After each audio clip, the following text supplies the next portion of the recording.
And we're going to try to talk to you about how performance has been a way in which we could kind of escape some of the limitations of regular academic work. So the theme, in a way, of our program is from academics into performance academics.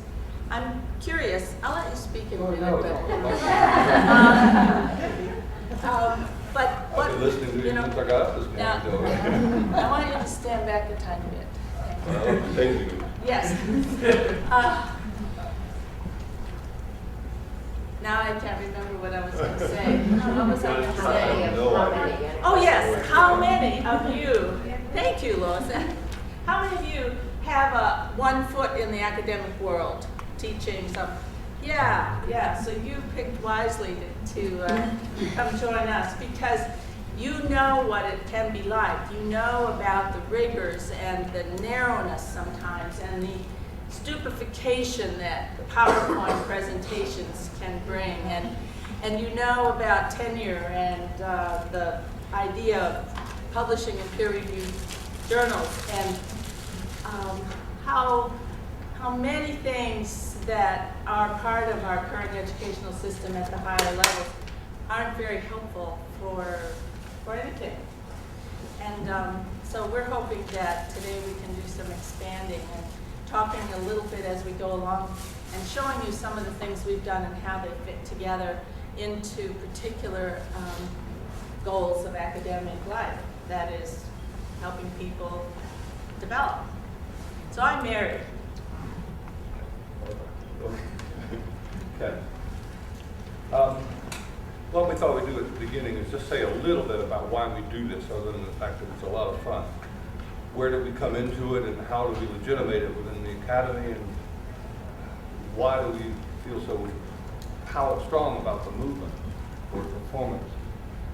Part of it goes back to a view that we, I think, and many of the people here share, which we call social constructions.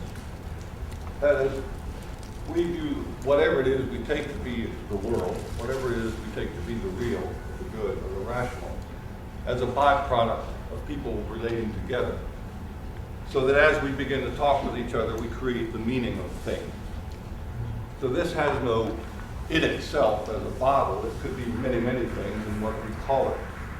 Let's say a bottle or a work of art or a travesty of human nature or a container or a rip-off. All these are possibilities, but we could even call it Charlie, and we could make a God out of it if we wanted to. That's all in our doing. All as we relate together, this comes into being as something, or us, or not. So we've been pretty much fighting against what you might call a realist view, which is pretty much the Western tradition. That is that there are certain kind of words that reflect the world, namely scientific ones, but often scholarly ones. And the idea is to get maps of the world, that is, words which actually tell us what's going on, so there's something we really know and can predict and control the world. Constructionism is set against this. Now for constructionism, what we want to do is to liberate us from reality. That is, to allow us to go back, to recreate, reconstruct, liberate us from the only one thing we can do. This is simply a bottle. And part of that has been to say, look, we have these hard, as Mary mentioned, these terrible traditions in academics of writing, and realities that sort of hold us in their grasp. So what we've tried to say is, look, why don't we use all the rhetorical skills, all the language, use all the ways we have of communicating to liberate us from that simple one-dimensional kind of language of real and rational that we inherited. So we've been trying to advocate the use of poetry, theater, music, art, dance, whatever we can. And in fact, we've had these science students join us on several occasions for these kinds of efforts. That's at least one of the reasons. Another reason, of course, is that you can reach so many more people in so many more walks of life if you are engaged in performance activities. People pay money to go to the movies, the theater, the art galleries, and so forth. in order to enjoy the fruits of performance. So if you can bring aspects of performance into the academic setting, you enhance the possibility that people will actually acquire some new ways of being in the world. So I would say that would be a very powerful reason. I've been very interested in the way in which academic communication, or any communication, is also a relationship with people. And the kind of relationship that's invited in traditional academics in the way we write. Just our forms of writing invite you in or repel you. They bring you closer or they put you at a distance. Now, here's a piece of academic writing, good by scholarly standards because it's very well put together and very concise and precise. But this is a relationship I'm inviting you into.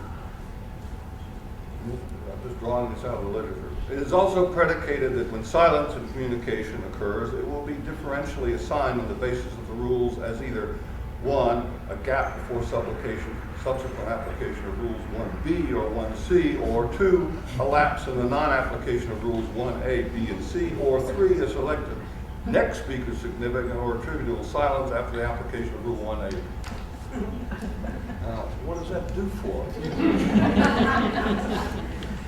Again, we find other ways of relating in the ways in what we have to say, or the messages that we want to get across that bring you in, that make us part of you, and we look at performance as one of those ways to kind of bridge that gap, create better relationships. To me, one of the most important things about performance is that it involves more than the intellect. It involves intellectual activity, and I think that's important. But it also arouses you emotionally and motivationally, can inspire you. It can make you feel sort of an embodied activity where your whole body is responding by virtue of the embodied activity of the performers. And so when you think about the lectern as a tradition, in fact, recently at APA, American Psychological Association, we came into this room with a panel of 4 or 5 people, and there was a huge screen in the middle of the room, and then the machinery, and then over here at the side was a table with 5 chairs, and in the very corner was a lectern with a mic. So if you were the speaker, you were hidden in the corner behind the lectern, and so it was like you really weren't very important. What was important was the mediated.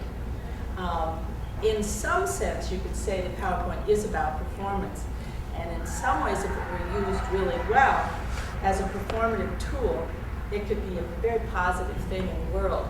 But to have like lists up on the PowerPoint, up on the screen, that then I read to you, which is not atypical. You have really destroyed what potential it has. So I guess that idea that you can invoke the totality of the human experience in a performance is a powerful reason in academics to do it. Okay. One other thing that has been very important for me, part of the constructionist orientation has been that of deconstruction, that is to try to take away the foundation. Because as we view it, when you have foundation, you really know that the world begins to go into segments of isolated groups fighting each other for the real, for the good. So it's not to say that there shouldn't be positions, there shouldn't be values, there shouldn't be realities, but to take them dead seriously is where the trouble begins. To look at them as truth with a capital T, transcendent for all people. So the nice thing that we find about performance, it allows you to say important things that you want to say, to express values that are really dear to you. But because they are performance, you don't take them dead seriously. That is, you realize that they are creations. There are creations now. But because they have that bracket of performance, it's a way that allows you to see it. Look, I take this seriously, but I'm not saying this in a way that annihilates every other position in the world. So I rather like that as a way of looking at performance. And I like the notion of development. We both do development. Shall I go on to? No, I have one more thing. Okay. We split it up.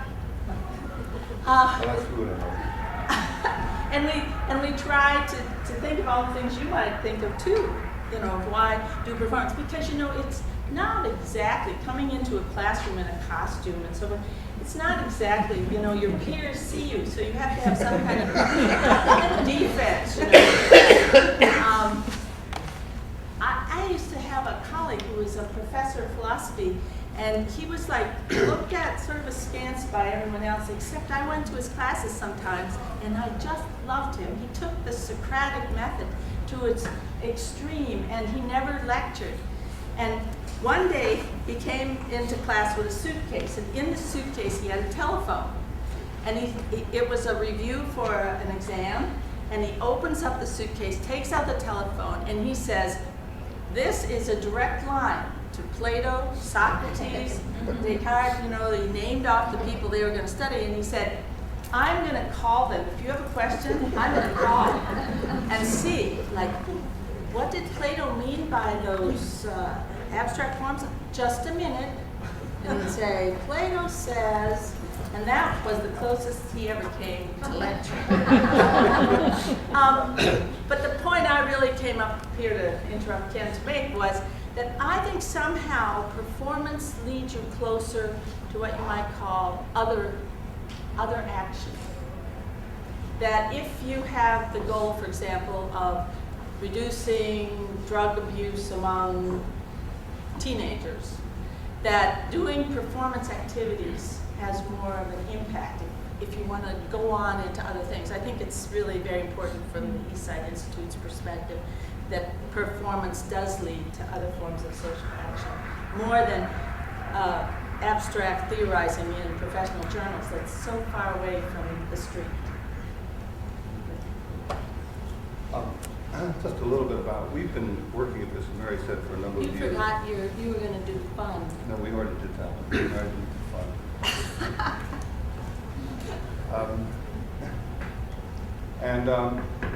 It's been, it's been a lot of fun, but it's also had a lot of hardships because your peers look askance, what are you doing in the academic thing? Why are you doing it? It's made good friends among a number of people.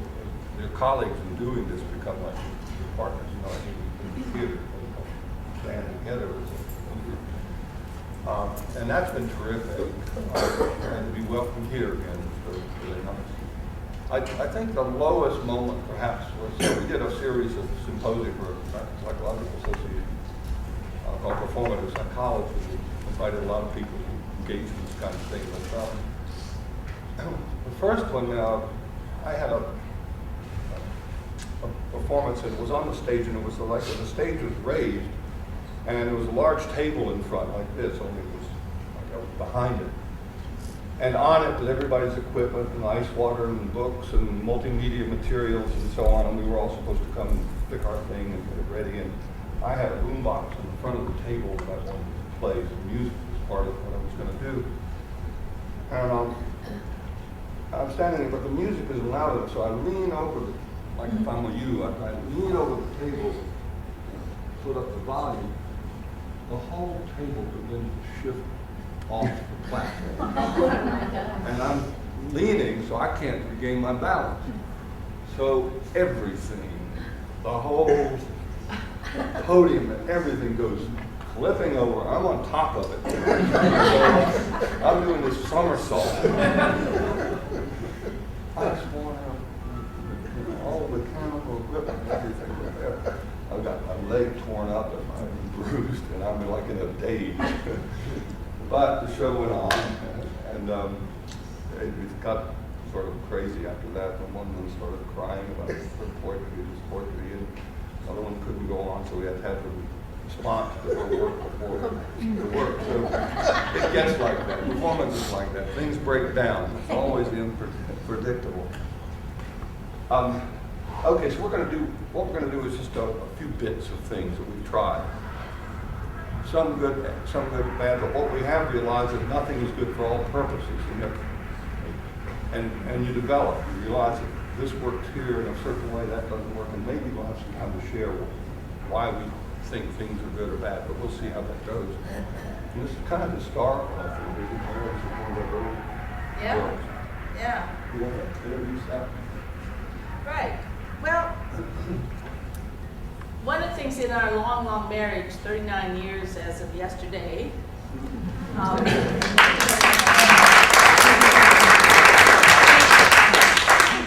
You want to find where we're going to begin?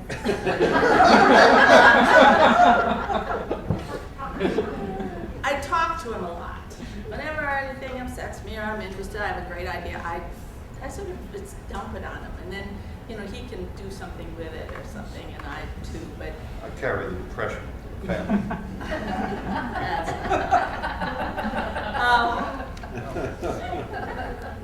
So we were in the Netherlands in the Institute for Advanced Study there, and he was in Germany. He was actually doing 2 persons in one. So he spent part of the week in Germany and part in the Netherlands, and he was gone, and I saw an article that was written by Stephen Tyler, a sociologist, postmodern person, and I put on my feminist hat, and it was very disturbing. I did not like the way he talked about who he was, and it was all so individual and singular and postmod, and so I wanted to attack him from a kind of a feminist position, but also postmod position. I didn't want to give it up. I wanted to join in some fashion, but I found it so mechanical and just so distant from what are typical feminine concerns. So I wrote a little play at the time trying to integrate postmodern ideas and feminist ideas and to attack Stephen Tyler at the same time. And so I did this piece, and then we were invited to Copenhagen to be a part of a postmodern conference, and I was invited kind of because he was invited, and so I went and I read this thing, and I wore a boa that was 10 feet long, red, which I think is a great, I'm sorry I didn't bring my boa today. I almost always bring a boa. To be feminine and yet postmodern. And at the time, there were all these serious philosophers doing these papers, mostly anti-postmodern. And so I did this thing. I could tell the women were sparkly about it, partly because I was the only woman on the stage at that time. This is a long time ago, 20 years ago. And then afterwards, they were going to do this big book or something about it, and they said that mine couldn't be in it because it wasn't a real paper. And then I tell a story, I like it, it's a little sexist maybe, but Ken said, okay, then I'll withdraw my paper. So they said, okay, her paper can be in there too. And then afterwards, the man who was the editor grew to love my paper because it was the only one that was really very postmodern. Now, don't think about whether you understand everything in this thing. I don't anymore. I don't know what I was doing totally, but this is it, the pieces of it. And so here I am, there are 2 women, but you're not going to be a woman in this. He's going to be Stephen Tyler, the postmodern man. And so what I'm doing now is relating to his paper, which of course you haven't seen, and talking about the kind of person he is as the postmodern man. Who are they trying to scare off? Full of power and manipulative control, abundant resources, speed, complete management. The new army, complete with portable Zenuses. The Zenus was a computer at that time, for those of you who don't know. Pulling the rug out from under the old guard. Didn't we all want to run out of the stands and cheer? Down with the old order. Foundations of modernity split into gravity's rainbows. Rules shredded, ribbons adorning the maypole, wavering in the breeze and breathtaking words.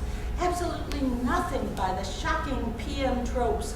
Smashing icons with ironics, wreaking consents with nonsense, parodying, parading, pandering, paradoxing, playing, pounding, primping, pumping. What fun! London Bridge is falling down, deconstructed. Where can we jump in?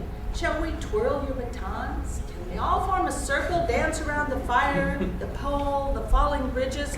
Give us a hand, give us a hand, give us a hand. Yeah, all they ever want is handouts. Give them an inch, he'll take a mile. How many inches do you think we got anyway? Besides, you can't see. We've got play to do. It's not easy just going off the play each day. It takes practice, dedication, grace. It's not something you can just join in like that. We got our formation. Can't you see you just muck up? We're in the wrecking business. What business is that of yours? You make, we break. We can write it on the truck. The next thing is you want us to settle down and play house. You gotta be moving on. It's part of the code. Girls can't be in combat. Besides, John Wayne doesn't talk to them, so adios. Don't call us. We'll call you. That call has a familiar ring to it, the call of the wild. Hey, we aren't animals and we don't call us an army. Better marry disbandment of disconvictors, discon artists, disco dandies, dissidenticals, distensuals, discoursers, dissipators, discontents, disappear, dig that French. Cracking up a joint. How many joints you got in mind? Hey, it's not personal, no hard feelings. How do you mean that makes you wonder if she has a double entendre in mind? The Frenchies are at it again. If you want to make an omelet, you got to break some eggs. But we've got the eggs. Hey, which comes first, the chicks or the eggs? Sorry, couldn't help it. Old gag on part of the new postmodern ritual. Say whatever comes into your head, especially if it's a dumb yours. Which head? Another double entendre. One for all for one, at least for the moment. That's another thing. We don't make promises. Just another word for commitment. I really big see the word, the one that gets you behind bars, and I don't mean martinis. Rolling Stone gathers no moss, no mildew. Mick Jagger has children. Hey, babies are phallic. If you need one, get one. But your phallus doesn't need bread. Meat cakes, as old Marie put it. You have a feel for our rap. That doesn't solve the problem. Not my problem. Postmodern life is, as Deleuze calls it, nomadic. And as he added, we're all homeless wanderers on the featureless post-industrial steppe, tenderless nomads, home packed up, and the NATO tank commander once said, gotta have an army when you can't have an army when you gotta bring along the outhouse for the dames. Looks like it's going to be a short revolution, about one generation. Au contraire, baby, we've just begun. I mean, the thrashing isn't just progress. Disciplines to dismantle, methods to maul, truth to trample, origins to emasculate. Who's on the cleanup committee? Oh, God, this sounds like somebody's mother. Whose side are you on anyway? A few minutes ago you wanted to dance in the streets, down with the old, up with the new. Never satisfied, always want something you can't get. Bitch, bitch, bitch. You sound defensive. Have I got your goat? Now you're getting down to something. Thanks, but no thanks. I get off graphically. Who needs flesh? And I can log on anytime. Let's leave it at that. Even Tyler said postmodernism accepts the paradoxical consequences of irreconcilable ambiguity without attempting to end the conflict by imposing closure. We're dispersing. We're getting further and further away. Space is beautiful. It's going to be mighty cold out there. Earthling, do you read me? Do you read my books? Do you read? You're fading, Major Tom. The signal is getting weaker and weaker. It is running out in space. It is running out of space. Soon there will be nothing but silence.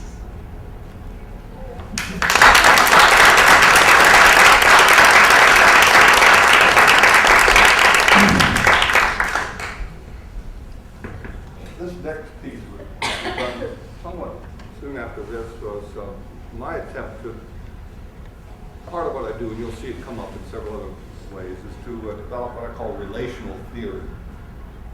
And the theory is an attempt to do away with single individual as kind of the atom of society. In the whole individualist tradition we come from, everything that's important about the person is sort of behind the eyes, thinking, feeling, wanting, hoping, dreaming, and so on.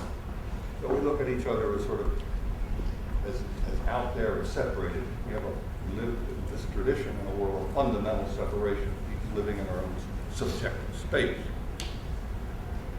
So, all right, I'm an academic. I write about that, but that's not sufficient, given all the reasons I've talked about. The problem has been to try to make this real, get it realized in action.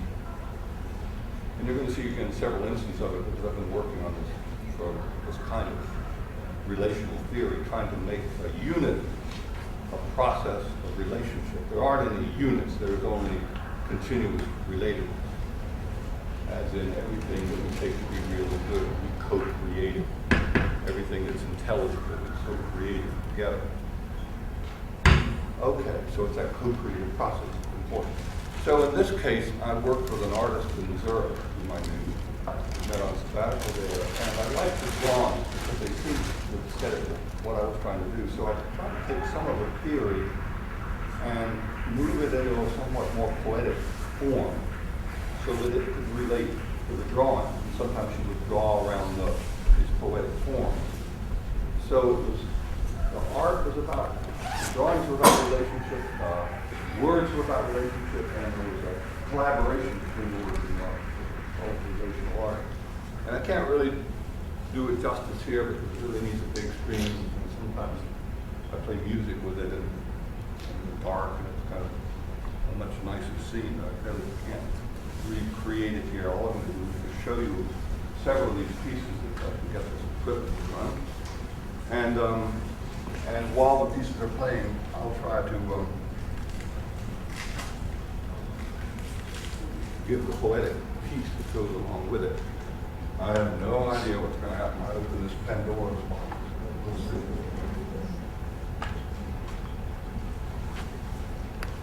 Oh, come on, please. Oh, that's good. Here I am, standing before you, singular and solitary. But don't let the appearances fool you. Each word from my mouth, each gesture is born of others. And as we talk together, you enter into one world and I into another.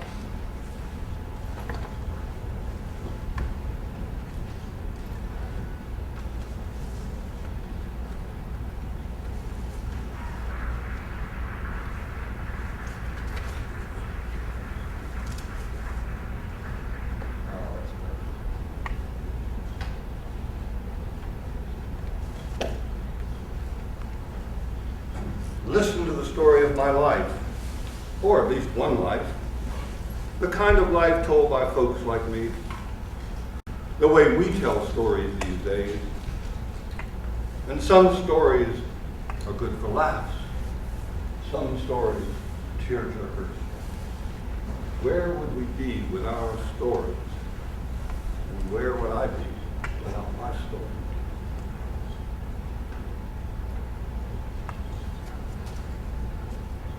One more.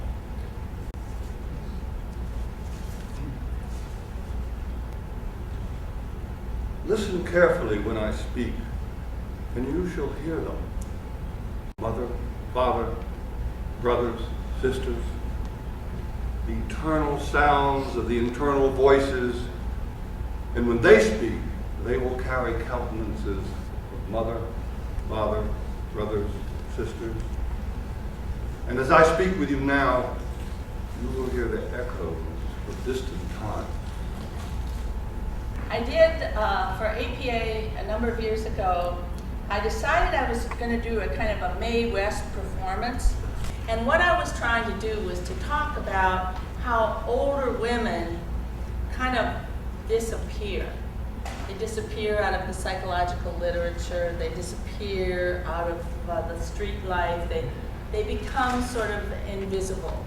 And this was sort of a rejection of becoming invisible. And so I think that this is kind of an anti-invisible outfit.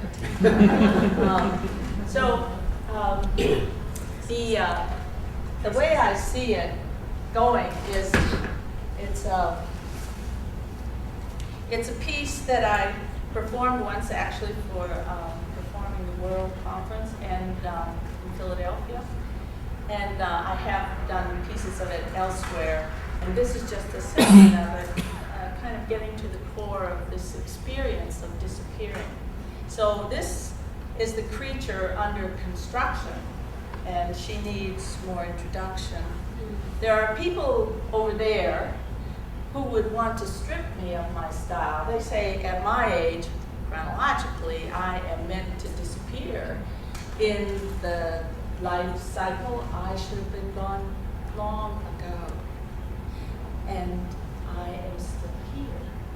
And what are you going to do about it? happens is that I feel like centrifugal forces are forcing me against and into the chairs from which I rose so long ago, and arms encircled me on the dance floor. Oh, how I could dance. Now, they let me go. My dance card is empty. I mean melding into the walls. I'm being pressed into paper. I'm stuck, melting into the glue, just without a muscles twitch. I am not like Eliot's proof rock, who's pinned and wiggling. I'm just misting into mottled lavender, without a muscles twitch. This is the image of the mature woman. She is somewhere, and originally I wrote 40. She is somewhere over 50. And about as useful as a fruit fly. At least they have the courtesy to die swiftly when their breeding days are done. But she cannot procreate. She is lifeless, but she is not dead. So, what are we to do about her? She should disappear. She must learn to be the anti-spectacle. And yet, she is the object of our gaze. Oh, such hatred we sometimes feel for those old ladies. That shameful blot on the image of our youth. Couldn't we just wring her neck? Be done with her? Nobody needs her. Hoarder of Medicare, Social Security, SATS, our tax dollars paying for a body that no one wants to see. But lest we discard her so quickly, she is me and she is possibly you. This is the destiny of the female persuasion. What shall we do? Call for our pills, ply ourselves with hormones, slather ourselves with creams, call for the knife to slit our own throats and pay for that pleasure? Or tipple into our drugs of sweet forgetting? Is there anyone to call? Is there anyone at all? Well, today, I, in my spectacular role, the post-mod mama with nothing to lose but my invisibility, I challenge those who would erase these fine lines.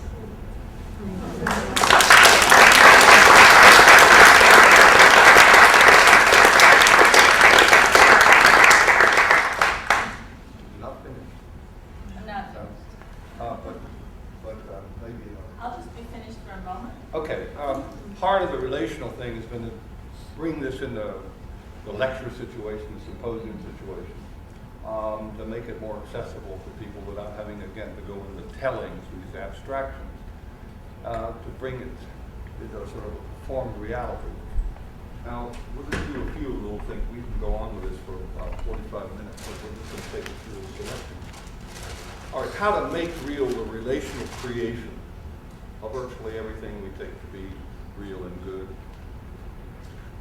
To take the mind and make it into relationship. Okay, now here's just one little piece.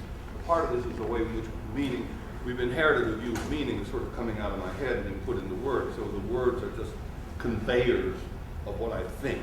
That's sort of a Cartesian background. So I say what I mean, and it means what I say. Because the meaning is in the saying. Now, from the co-construction point of view, the meaning, whatever I say, doesn't come to mean what it is until somebody does something with it. So it's put out there as like an invitation, and how it gets to be what it is depends on the other. So one doesn't own one's meaning. One's meaning is not one's own. It's always in that process of co-creation. So here's just a little bit of the thing that we do to try to illustrate that. It's an office building. She's down the hall from me. We've seen each other a number of times. I'm having a coffee in the hall, and she comes by. Hey, I really like that scarf. Hey, thanks. My husband bought it for me.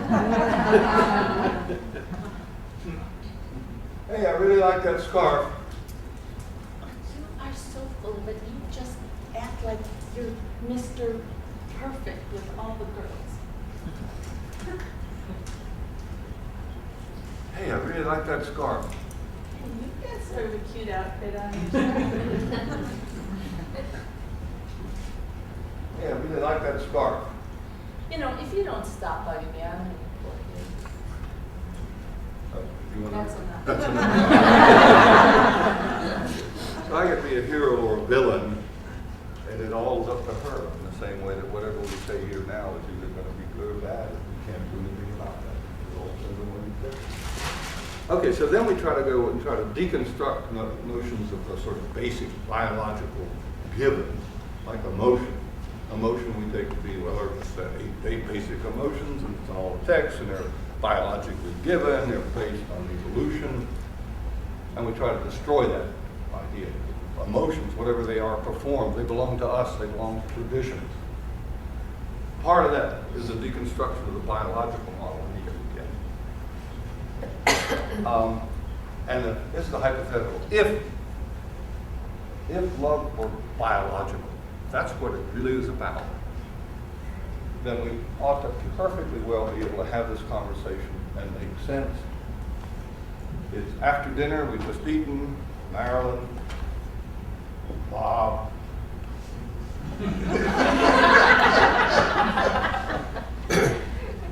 Gosh, Bob, that was such a nice dinner, and Yeah. Celebrating our anniversary and all. You know, would you say that you still love me? Well, Marilyn, I mean, we just ate. My pulse is elevated right now because I'm digesting. Hey, look, you know, I have my annual checkup next week, and I'll ask Dr. Gregory, and maybe he could give me an EKG, and I'll bring the EKG readings home, and we'll look at them, and that'll Yeah, but is it just, you know, maybe you need more than an EKG. I mean, maybe you need an MRI, or, you know, I don't know if it's covered by our insurance, but I mean, it's so important. Yeah, it is important. I mean, should we buy a house? Should we get divorced? I mean, a CAT scan too. I mean, we ought to have all those brain readings. It's going to take thousands of dollars to do this, but everything hangs on it. I mean, what if we're never going to have another anniversary if it doesn't work out? So let's do it. We got to do it, baby. We got to do it. Money's gone. I'm going to order them all. I think that is really great, and you know what? You know, I mean, I should go to my doctor too. I mean, it's going to be expensive, but I think it's important to know if I love you as well. Everything. But look, you got to put love first, right? I mean, that's more important than anything we say in our house. Right, the children, everything depends on that. And look, and if it turns out that I love you, and it turns out that you love me, you think we could have sex again?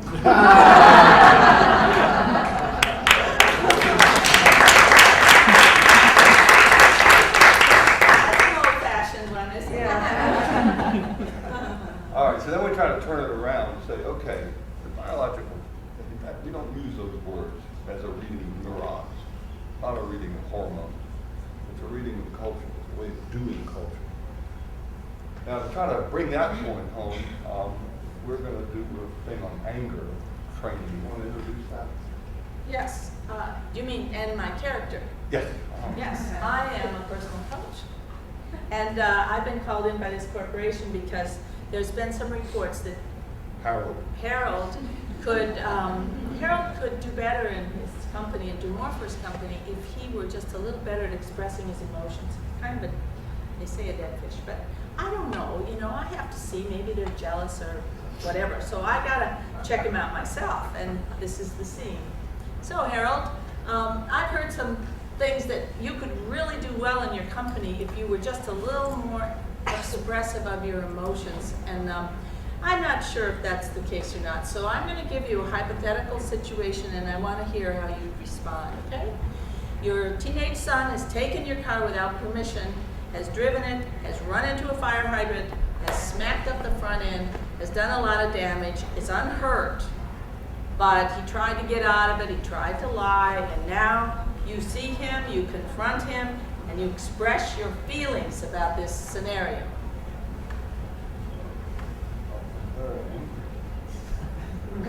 I can't even hear you. Could you up the volume a little bit on what you're saying to him? I'm very angry! No, you can't go high like that. The volume was great. Down with the tone.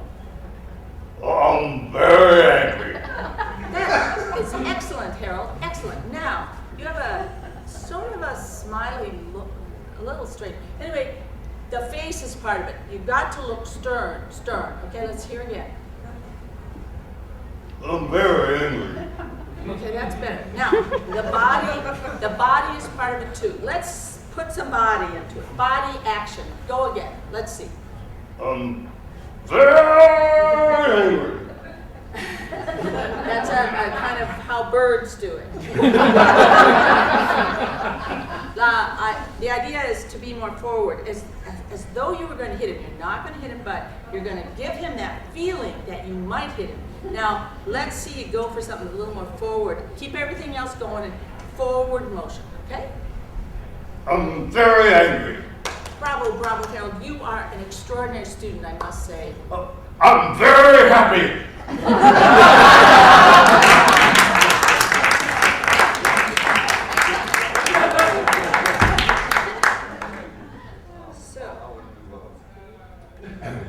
No, we got our song. Oh, well, okay. We have 5 minutes and our song. We have to sing our song. You bring a banjo. What was it? Chekhov said if you put a gun on the wall in Act 1, you got to shoot it by Act 3. You bring a banjo. You better play it. By the way, one of the things that's been very important to us in all this is amateurism. Not everybody shares this philosophy, but we believe in being ranked amateurs to perform, because that way it doesn't intimidate anybody. Everybody's invited to the party. Everybody's got talents. Use them whenever they can. That's the only way of development, you might say. So there's a lot about what we do that's not polished, and this is certainly one of them. And isn't it a great excuse? That is screw up. So here's a chair that you can put. You don't want to use the $100 chair. Tell you $50 chair. a little bit about why we did this. All right, we were invited to a conference on what's called critical psychology. Now that's been part of our movement. We've been part of the deconstruction of the field and bringing out the ideological investments of things that seem neutral. Just regular science reporting on things that seem so neutral, but actually carries enormous value. Just to name something is already the value in some way or not. So we're part of that movement. We're the social constructionists. A lot of other people have gotten into that movement because they want to deconstruct things too. There are a lot of Marxists in that movement. I want to deconstruct the capitalist ideology, which is normal economic theory. A lot of feminists in that movement, a lot of critical race people, a lot of what's called critical realists, so they want to get down to the real facts, the material facts. And almost all of them agree that the whole sort of psychology of behaviorism is really an ideological mess, and cognitivism is kind of a replication of Cartesian individualism, and so we all have a field day getting off on the old stuff. But what's happened in this movement, and it's really big in England, this was where we were, Bath, England, it's got to be critical of each other. Because that's what we do. We know how to do that, and so we don't like each other after a while. And every symposium is like filled with animosity. It's like the whole movement is destroying. It's like imploding. So now we've got a plenary address, and we want to criticize critique. Because it's not getting us anywhere. Nothing's changing. but how to do that without being critical of yourself. So what we saw is, well, all right, let's turn this into a song. That way we can say it. As I said earlier, I'm going to say it a little bit. And my fingers I think. All right. Oh, wait a minute, I need glasses for this. Okay. So this is called, It's called Stirring the Bath Water because we were in Bath, England.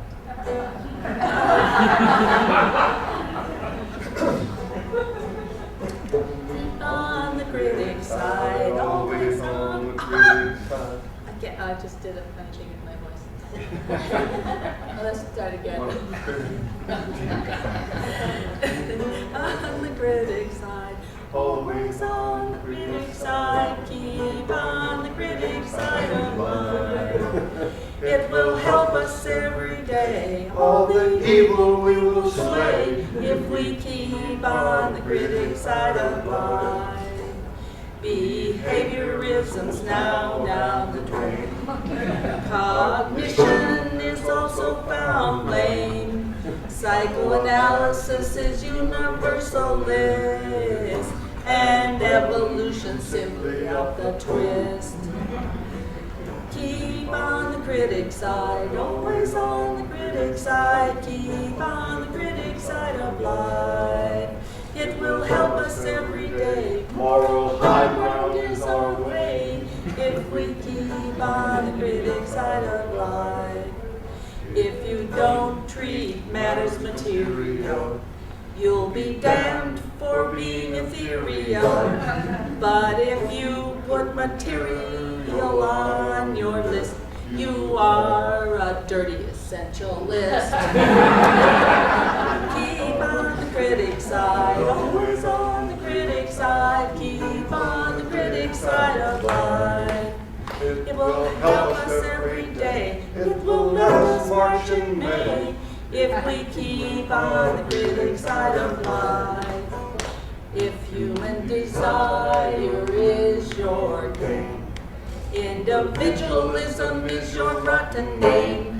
And if a constructionist you be, on your relativism we shall be. On the critic's side, always on the critic's side. Keep on the critic's side of life.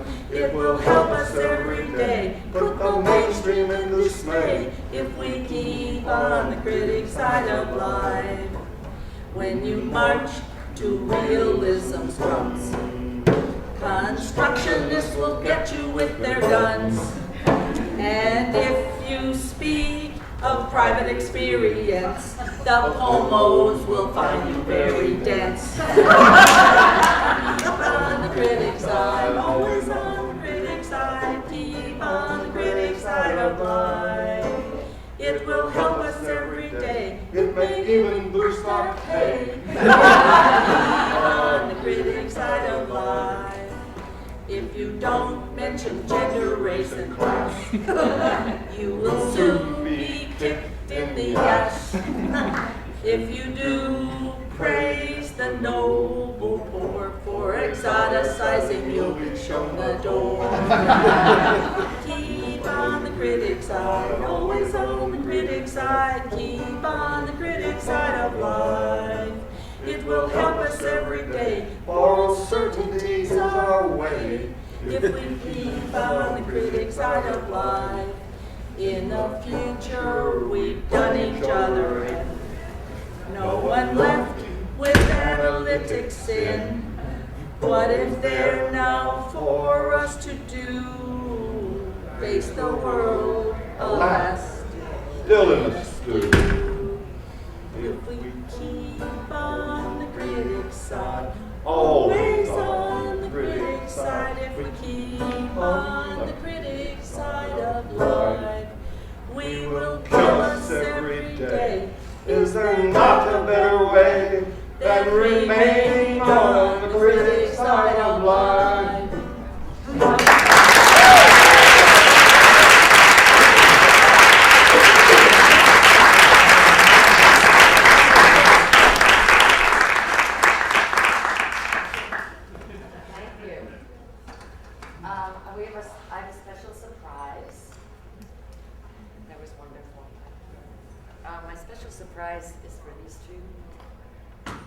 wonderful people. Excuse me a second. I'll do this myself. I'm going to ask for your help.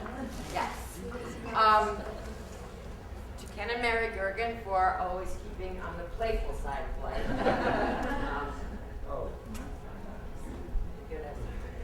Performing the World has created its first ever special plaque to honor playful performers.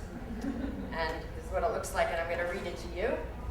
It says, Performing the World honors Ken and Mary Gergen for minding their P's and Q's. The P's. Performing the World. For helping to launch the international performance movement with the first Performing the World Conference Festival in 2001.